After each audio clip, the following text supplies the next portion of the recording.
எடப்பாடியார் மீண்டும் முதலமைச்சராக பொறுப்பேற்பது உறுதி. மக்கள் அதிமுகவிற்கு வாக்களிக்க வேண்டும் என அதிமுக வேட்பாளர் சீதா செல்லப்பாண்டியன் வாக்காளர்களுக்கு வேண்டும்.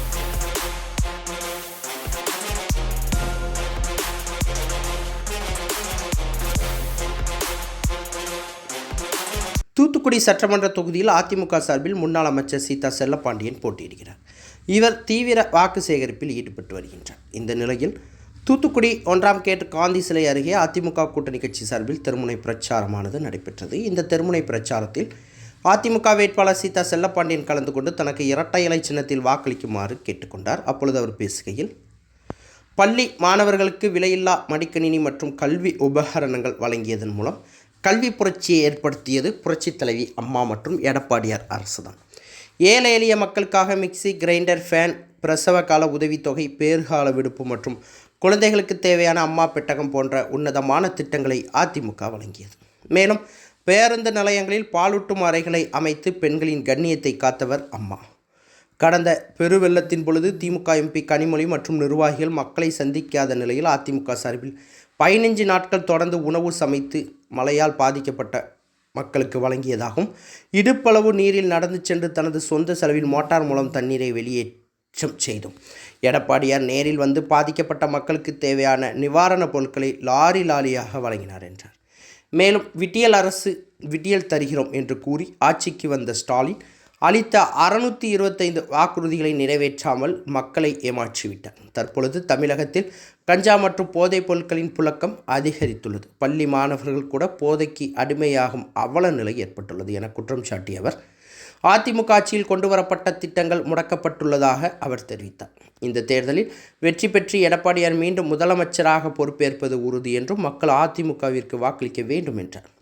இந்த கூட்டத்தில் மாநில அமைப்புச் செயலாளர் என் சின்னத்துரை, அதிமுக பொருளாளர் சேவியர் ஜோதிமணி, மாவட்ட இளைஞர் இளம்பெண் பாசறை பொருளாளர் புல்லட் பரிபூரணராஜா, கவியரசு, முன்னாள் மாவட்ட மத்திய குற்ற வங்கி தலைவர் PTR ராஜகோபால், மாநில வர்த்தகணி துணை செயலாளர் RL ராஜா, அதிமுக ஜெயலலிதா பேரவை இணைச் செயலாளர் ஜீவா பாண்டியன், தூத்துக்குடி பொற்கிளி ஜான்சன், மாவட்ட வர்த்தகணி செயலாளர் துரைசிங், மாநகராட்சி எதிர்க்கட்சி தலைவர் வீரபாகு, மாநகராட்சி கொறடா மந்தீரமூர்த்தி, பகுதி செயலாளர்கள் ஜெயகணேஷ், சந்தனப்பட்டு, வட்டச் செயலாளர் நௌஷாத், KKP விஜயன், வினோத் பாண்டியன், முன்னாள் கவுன்சிலர்கள் அகஸ்டின், சாந்தி, சந்திரா செல்லப்பா, உமா, மகளிர் அணி சண்முகத்தாய், முன்னாள் மேயர் அந்தோணி கிரேசி, BJP மகளிர் அணி அன்னத்தாய், BJP மருத்துவ அணி தெப்பக்குளம் பாலாஜி, புரட்சி பாரதம் கட்சி மாவட்ட செயலாளர் மாரிச்செல்வம் உள்ளிட்ட பலரும் கலந்து கொண்டனர்.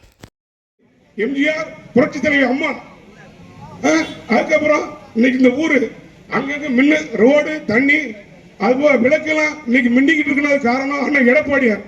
850 கோடி மத்திய சர்க்கார் பெற்று ஸ்மார்ட் சிட்டி திட்டத்துல இந்த ஊர்ல அடிப்படை வேலைகளை செஞ்சு கொடுத்தது அண்ணன் எடப்பாடியார். நீங்க என்ன செஞ்சீங்க? ஒண்ணுமே செய்யல. இன்னைக்கு பஸ் ஸ்டாண்ட புதுப்பிச்சு கொடுத்தாரு அண்ணன் எடப்பாடியார்.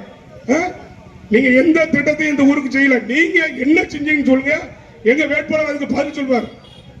தெருமுனை பிரச்சார கூட்டம் சிறப்பாக நடைபெற்றுக் கொண்டிருக்கிறது. இந்த நிகழ்ச்சியை சிறப்பாக கலந்து கொண்டிருக்கிற என்னுடைய அன்பு தம்பிமார்கள், என்னுடைய பிள்ளைகள் அதிகமாக வந்திருக்கிறீர்கள்.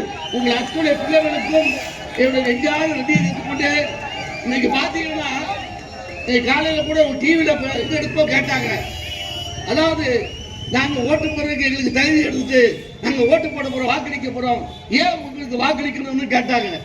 அப்போ நான் அதைத்தான் சொன்னேன். இன்றைக்கு அதாவது படிக்கிற பள்ளி மாணவருக்கு விலையில்லா பொருட்கள் கொடுத்தது புரட்சி தலைவி அம்மா. இது யார் மறக்கவோ முடியாது. 2011 கொடுத்துக்கிட்டு இருக்காங்க.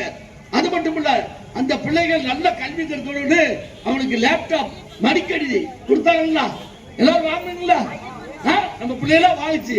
இன்னைக்கு அந்த பிள்ளைய படிச்சுதான் இன்றைக்கு நமக்கு ஓட்டு போட வந்திருக்காங்க. அந்த அடிப்படையில் வருகின்ற அத்துணை நம்முடைய தம்பிமார், என்னுடைய பிள்ளைகள் அத்துணை பேருக்கும் என்னுடைய நெஞ்சார்ந்த நன்றி தெரிவித்துக் கொள்கிறேன். இன்னைக்கு அம்மா ஆட்சியில பல திட்டங்கள், நல்ல திட்டங்கள் இருந்தாங்க. அம்மா நம்மளை விட்டு கடந்து சென்ற பொழுது இன்றைக்கு அம்மாவுடைய வழித்தோன்றலாக இருக்கின்ற சாதாரண விவசாய குடும்பத்தை சேர்ந்த சிறுவமானத்தை சேர்ந்த அன்பு சகோதரர்கள் நம்முடைய வருங்கால 2026 மீண்டும் முதலமைச்சராக ஆகக்கூடிய மரியாதைக்குரிய அண்ணன் எடப்பாடியார் அவர்கள் அவ்வளவு திட்டம் கொடுத்தாங்க. இன்னைக்கு அம்மா கொடுத்த திட்டம், எடப்பாடியார் கொடுத்த திட்டம் இந்த திமுக ஆட்சி செய்யறாளோ? செய்யல. அவன் சொன்னா 2025 திட்டம் கொடுத்தான், எழுதி கொடுத்தான். ஸ்டாலின் வந்தான், அனுபவம் என்ன சொன்னாரு? ஸ்டாலின் தான் வராரு, என்ன தர அல்லா கொடுக்க வராருன்னாயா? விடிய தரலாம எங்க பிடிச்சிருக்கு விடியல.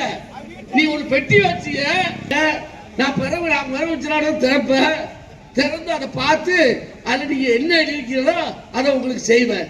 அதை விட பாத்தீங்கன்னா உங்க கனவெல்லாம் நிறைவேற்றுவேன். யாரு யாரு என்னென்ன கனவு எதுனா வருது பிள்ளைகளுக்கு இப்ப தெரியாதா? அதுதான் ஒருத்தர் சொன்னாரு, நான் அதை சொல்ல விரும்பல, ஆனா சொல்றேன், இவன் அந்த கனவை நிறைவேற்றாரு. வீட்டுல வச்சு 15 நாளும் வெள்ளத்தோட அங்க உணவு சமைச்சு அடுப்ப அணைக்கவே இல்லை, அணையா அடுப்ப வச்சு நான் எல்லா இடத்துக்கும் சாப்பாடு போய் கொடுத்தோம். அது மட்டும் இல்ல, அந்த வெள்ளத்துல நடந்து போய் வேஸ்ட் எடுத்து கட்டிக்கிட்டு நடந்து போய் ஒவ்வொரு இடமா போய், அது மட்டும் இல்ல பிஎன்டி காலையில தண்ணி உள்ள வந்துகிட்டு இருக்கு, அந்த தண்ணி எடுத்து அடிக்கிறதுக்கு மோட்டர் போட்டு அதை வேலை செஞ்சது நான். மழை காலத்தை நீ ஓட்டியா நான் ஓட்டனா? யார் ஓட்டா? உன் குடும்பமே ஓடிச்சு. எதுக்கா ஓடிச்சு? வெள்ளத்துல பிறந்தவர்களுக்கு எடப்பாடியார் பிஸ்கட் கொடுத்துட்டு போனாரு, நீ அது கூட கொடுக்கலையாப்பா?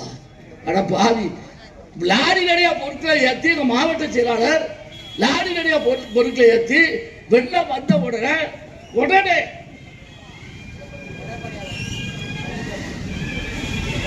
இந்த படம் அந்த தண்ணிக்குள்ள இறங்கி வந்து பிளைட்ல வந்து நானும் அவரும் எல்லாம் ஒன்னாத்தான் வந்தோம். வந்து அந்த நம்ம அண்ணா நகர்ல இறங்கி அவ்வளவு மக்களுக்கும் லாரி நிறைய பொருட்களை கொண்டு வந்து கொடுத்தாரு. இதை நீ மறக்க முடியுமா? நான் போட்ட ஆதாரம் வச்சிருக்கேன். செய்திகளை உடனுக்குடன் தெரிந்து கொள்ள உங்கள் கரம் டிவியை சப்ஸ்கிரைப் செய்யுங்கள், அதோடு பெல் பட்டனையும் கிளிக் செய்யுங்கள்.